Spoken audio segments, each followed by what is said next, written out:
Satyabama Institute of Science and Technology, Chennai and Sriperumbudur.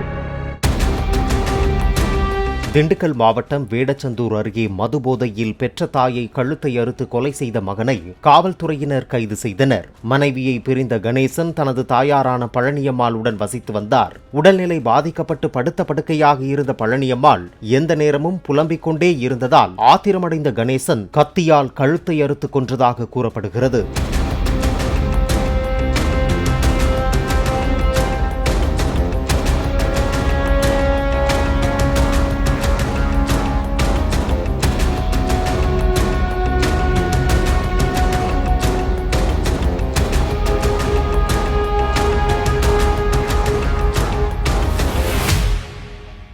Satyabama Institute of Science and Technology, Chennai and Sriperumbudur.